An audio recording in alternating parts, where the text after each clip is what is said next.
Alam mo kung sino yung nagtatagumpay sa buhay, kung sino yung binibiyayaan ng sobrang ganda. Yung mga taong malalakas ang loob, yung mga taong nagre-risk, yung mga taong matatapang sa buhay. Yun yung mga binibigyan ng magagandang reward.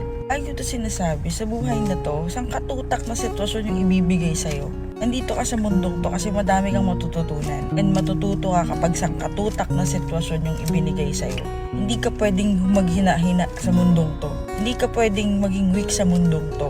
Kakainin ka ng sitwasyon mo kapag naghina-hina ka sa mundong to. Kaya kung lakas lang loob lang naman ang kailangan, tapang lang naman ang kailangan, maging matibay lang naman ang kailangan, edi gawin mo na.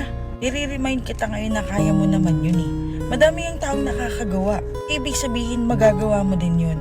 Tapikin mo ang sarili mo. Ikaw kasi ang gagawa nun eh. Ulitin ko, lakasan mo ang loob mo. Kasi ang malalakas ang loob, yun yung